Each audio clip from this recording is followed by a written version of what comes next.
Hello dear student, good morning. I welcome all of you in my class. Today we will learn about an appreciation of the poem. The name of the poem is Be the Best. In the last video I taught you its explanation and I read it properly. I hope that you will have watched the video and try to understand its explanation. Let us start the video. In your question paper, whole poem with the poet has been given, and the question has been asked like that: write an appreciation of the poem. तो इस तरह से question दिया रहेगा और एक पूरी poem जो है दी रहेगी। 8वीं में इस तरह से नहीं पूछा जाता, लेकिन 9th और 10th में इस तरह से क्वेश्चन पूछे जाते हैं।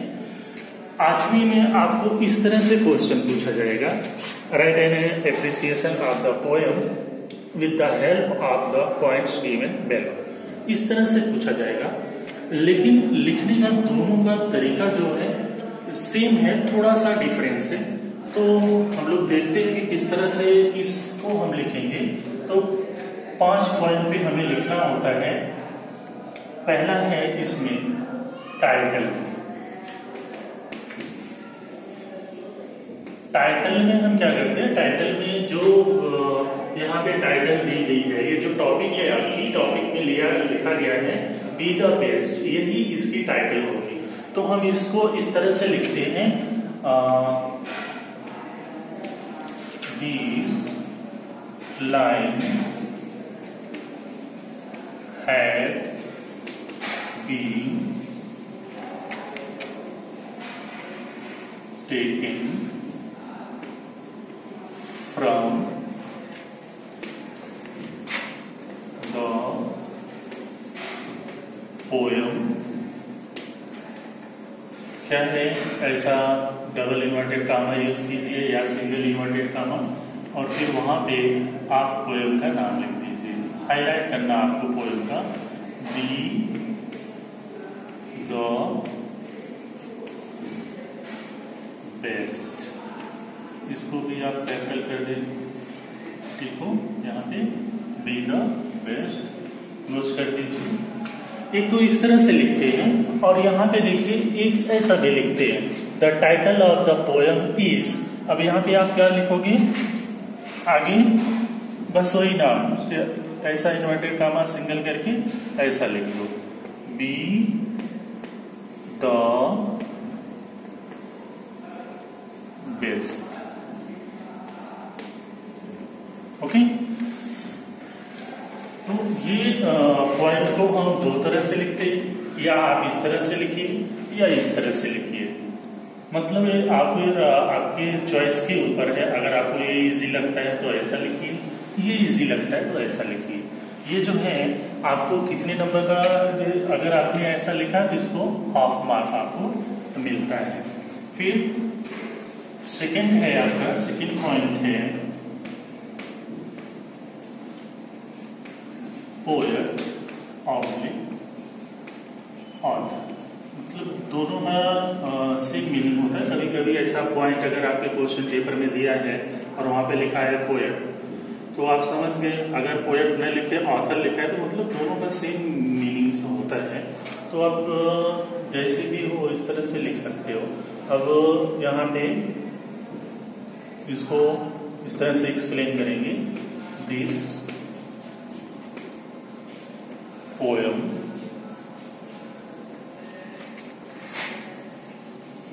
has been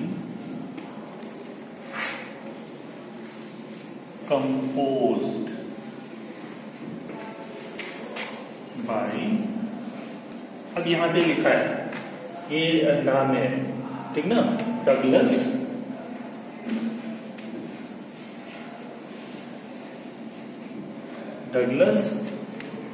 मोलॉस।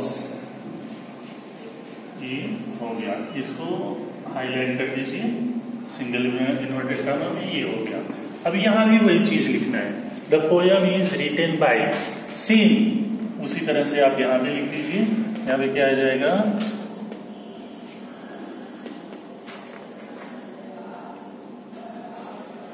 डगलस मलॉस। ठीक है, तो ये दोनों पॉइंट इस तरह से भी लिखे जा सकते हैं। अब देखिए थर्ड पॉइंट जो है, अब इसको तीसरा जो हमारा पॉइंट है वो क्या है, राइमिंग राइम स्कीम। अब राइम स्कीम हमें जो है फाइंड आउट करना होता है कहां से, जो हमारी पोयम पूरी दी गई है। तो पहले किस तरह से इसको फाइंड आउट करेंगे, ये देखिए, ये तो टाइटल दिया है, यहाँ पे टाइटल से इस पोयम को स्टार्ट किया है, लेकिन मेन स्टैंजा आपका ये 4 लाइन्स का है, मतलब 1 स्टैंजा 2 3 एंड 4 स्टैंजा है यहाँ पे, और प्रत्येक स्टैंजा में कितनी लाइनें हैं, 4 लाइनें। तो यहाँ पे हम क्या करते हैं कि जब हमें लेना होता है, फाइंड आउट करना होता है rhyme scheme, we take the last word of each line. देखो जो मैं अंडरलाइन किया हूं, इसको मैं दूसरे कलर से करता हूं। देखो ये देखो वर्ड को ध्यान से, अब इसको मैच करो। कौन सा साउंड आपको मैच करना है, इंडियन साउंड। इसका इंडियन साउंड क्या है, don't match with the letter. Match आपको लेटर से नहीं करना है कि लास्ट का लेटर क्या है, इससे नहीं करना है। इसकी इंडिंग साउंड, वर्ड की इंडिंग साउंड क्या है, उस साउंड का दूसरे वर्ड से आप मैच करिए। देखिए पहले हील है, तो हील को हम क्या करते हैं, इसको अल्फाबेट का स्मॉल लेटर से शो करते हैं। हमने ए दे दिया इसको।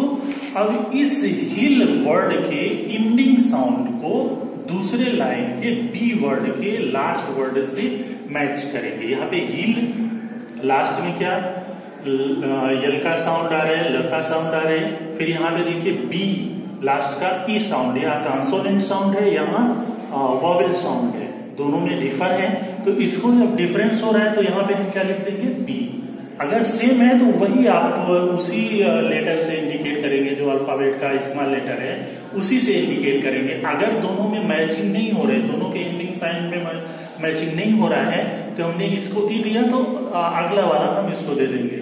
इसको ए दिया, यहाँ पे बी दे दिया। अब फिर इसको मैच करिए। अब तीसरे वर्ड की बारी है, अभी दोनों से मैच करिए, दोनों वर्ड से अभी तीसरे वर्ड को मैच करिए।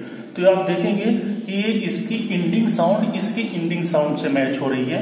तो जब दोनों में मैचिंग हो रही है तो इसी को ये वर्ड फिर ये लेटर फिर से यहीं पे रिपीट कर देंगे, यही देखिए, समझे। और फिर ये देखो बी लास्ट में ई वॉवेल साउंड आ रहे हैं, और यहाँ पे भी देखो ट्री ई लास्ट में आ रहे हैं दोनों में। तो यहाँ भी क्या हो गया, आपका सेम लेटर रिपीट हो जाएगा, ये हो गया। अब इसकी इस स्टैंजा की राइमिंग स्कीम क्या हो गई, ए बी सी बी, समझे। तो इसी तरह से यहां भी है, यहां भी आप देख सकते हो ए बी हो जाएगा, सी बी नहीं होगा, ए बी, ठीक है। और यहां भी देखो, अभी ये देखो ग्रॉस मेक बॉस लैंड। अब देखो इसको भी मैच करो, यहाँ पे हमने इसको ए दिया, अब इससे मैच किया, मैचिंग नहीं हो रही, इसको हमने बी दे दिया। फिर इसको और इसको मैच किया तो ये इससे मैच हो रहा है, लेकिन इससे नहीं मैच हो रहा है। इसको क्या किया, इसी का रिपीट कर दिया, यही लेटर सी, और इसका मैच हो रहा है तो यहाँ पे बी लिख दिया। तो इसका भी क्या हो जाएगा, ए बी। तो मतलब इसी तरह से सारे स्टैंजा का आएगा। यहां भी आप देखो ना, क्रू डू दोनों का देखो मैचिंग हो रहा है। तो ये क्या हो गया, ए हो गया, और ये भी ए हो गया। अब हियर ये जो है इससे नहीं मैच कर रहा है, तो इसको हमने बी दे दिया। और यहाँ देखो नियर ये मैच हो रहा है तो बी हो गया। तो यहाँ भी क्या हो गया, ए बी, इस स्टैंजा का भी। और यहाँ भी देखो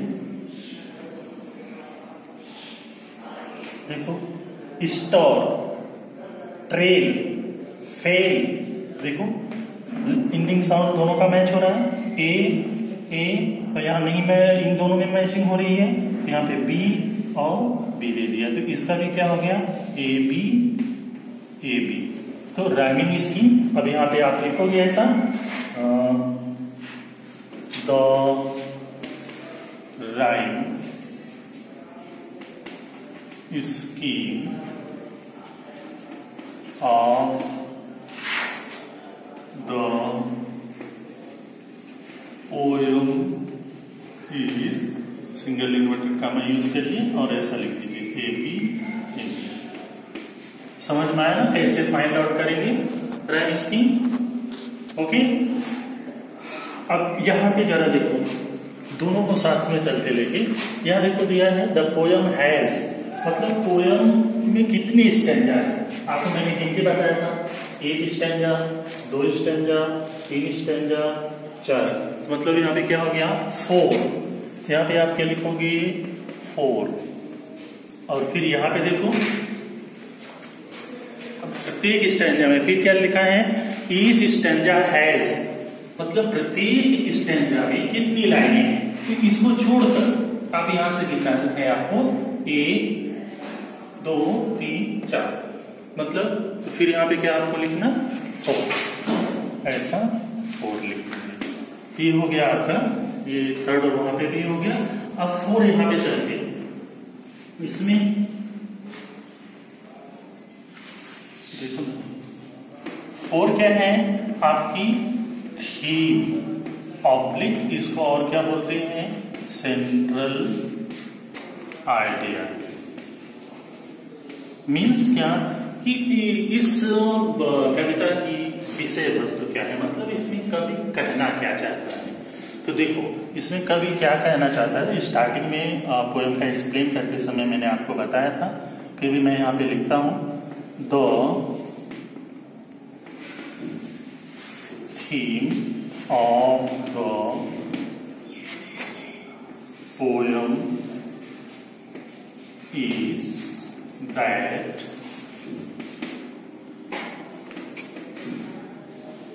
try to be the best in every form, no matter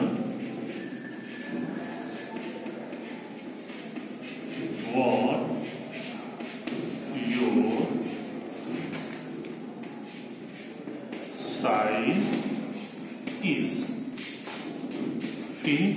Put your heart into your work. No matter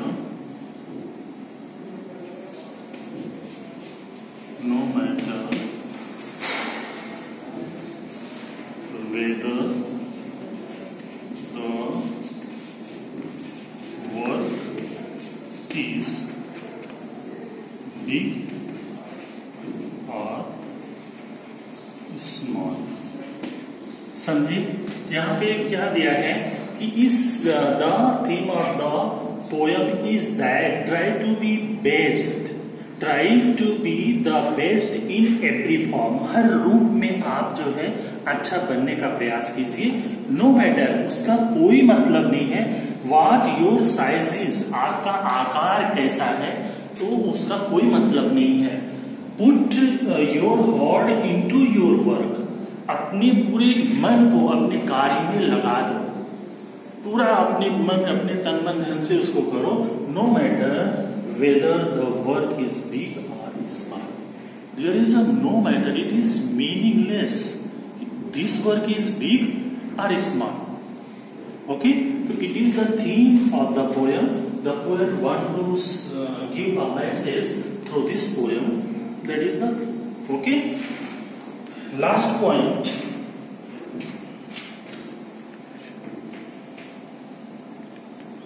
fifth point है यहाँ पे, क्या है?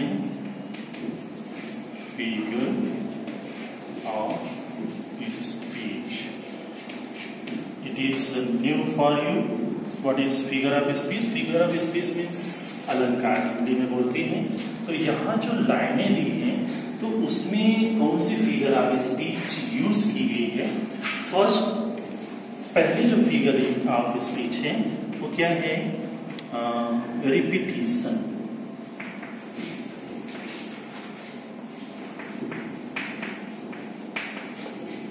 रिपीटिशन है. रिपीटिशन मतलब when same word is repeated in a sentence or same line is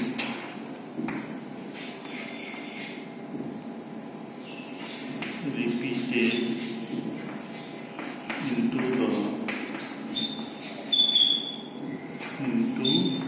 whole poem. So it is the use of repetition. समझो पहले क्या है?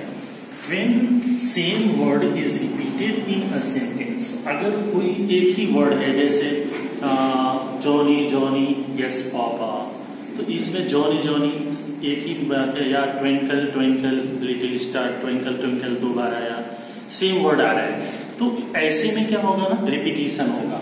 और जब किसी एक लाइन में एक ही वर्ड, एक ही तरह का वर्ड बार बार रिपीट किया जाए, या पूरी पोयम में एक ही लाइन बार बार रिपीट की जाए हर स्टैंजा में, तो वहां पे क्या होगा? रिपीटिशन होगा. अब यहाँ पे देखते हैं कि कौन सा. अब अगर आपको यहाँ पे देखिए तो बी बार बार रिपीट हुआ है. देखो यहाँ पे बी, और फिर ये अगर पूरी लाइन देखो, जितना मैं अंडरलाइन कर रहा हूँ, ये देखो इतनी. पहले लाइन को देखते यहाँ पे देखो, ये यहाँ रिपीट की गई है, फिर सेकेंड स्टैंजा में रिपीट है, फिर देखो यहाँ देखो, देख रहे हो ना, फिर यहाँ भी नीचे भी देखो, मतलब ये बार बार रिपीट की गई है. और दूसरा एक वर्ड है बी, भी बार बार रिपीट किया गया है.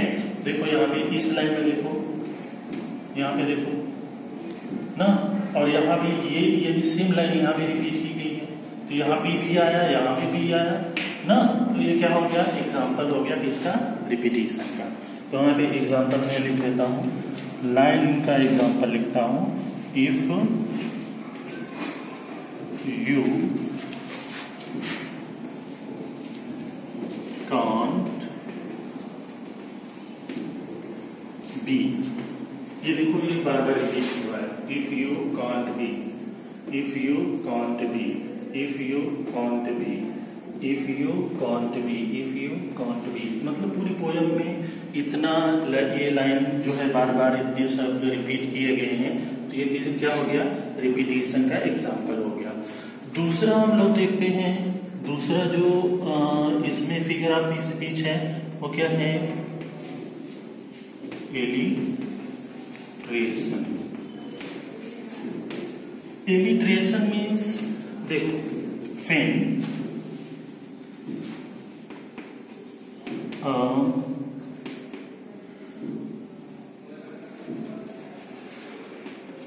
beginning sound of a word is repeated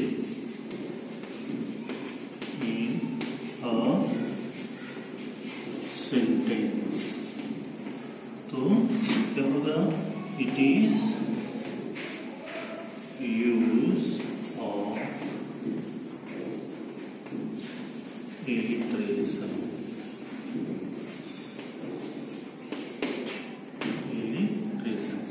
समझो पहले यहाँ पे क्या दिया है कि when a beginning sound of a word is repeated in a sentence it is use of alliteration। alliteration मतलब अनुप्रास होता है, एक तरह से अनुप्रास अलंकार हिंदी में बोलते हैं। तो यहाँ पे क्या बता रहे हैं कि जब किसी शब्द का स्टार्टिंग साउंड, जो उसकी शुरुआती स्वर है, अगर वो बार बार रिपीट हो रहा है किसी सेंटेंस में, तो वहां पे क्या होगा, इलिट्रेशन होगा। अब यहाँ पे आप देखिए,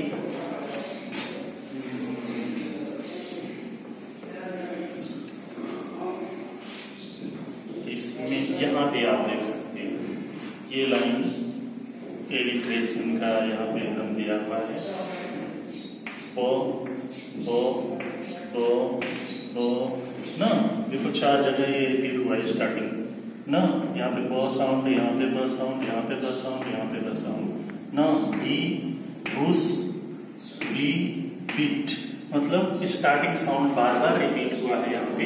तो ये क्या हो गया, आपका एलिट्रेशन का एग्जाम्पल हो गया। फिर दूसरा भी यहाँ देख सकते हैं आप, बी बी, ये भी एलिट्रेशन है, बार बार यूज। यहाँ भी देखो एच एच ना, हाईवे हाईपियर, तो एच साउंड यहाँ पे जो है, यहाँ का साउंड बार बार रिपीट हुआ है, तो ये भी यहाँ पे एलिट्रेशन है। तो इस तरह के जितने भी आपको इस तरह से शब्द मिलते हैं जिसका स्टार्टिंग साउंड सेम आ रहा है, तो ऐसे को हम क्या बोलते हैं, एलिट्रेशन बोलते हैं। तो इसमें से चाहे आप ये एग्जाम्पल लिखिए, चाहे ये एग्जाम्पल लिखिए, चाहे और कोई भी, देखो यहाँ पे भी ला, लाइवलीनेस और लैड ये भी है, तो कोई भी एग्जाम्पल आप लिख सकते हो। तो ये होता है आपका एलिट्रेशन का एग्जाम्पल। मैं यहाँ पे एग्जाम्पल लिखता हूँ, एग्जाम्पल, अब ये मैं नीचे की लाइन लिख देता हूँ, but the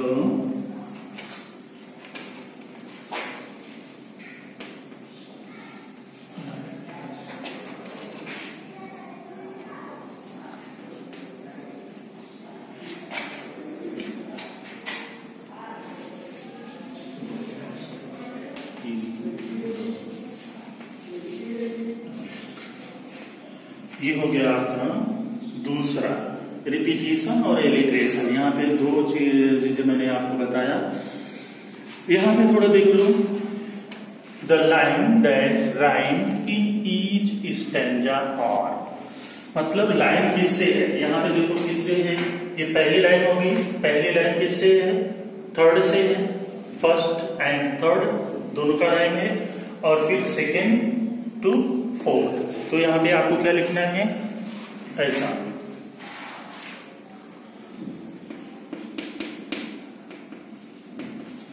first and third ना, देखो पहली और तीसरी लाइन से राइम है, फिर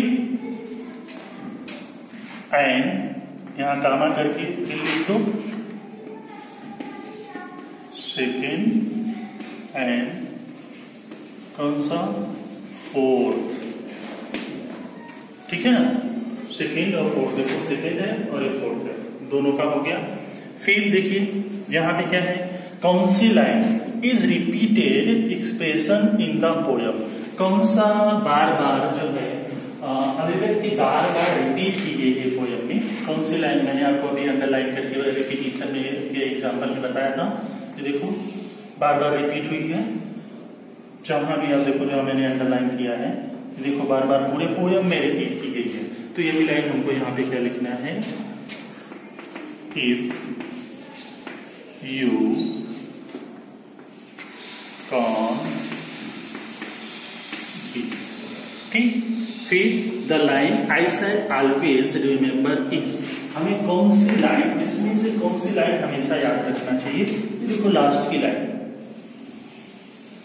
B the best of whatever you are ना, यहाँ पे आप क्या लिखोगे, बी द, ये लाइन है, बी द बेस्ट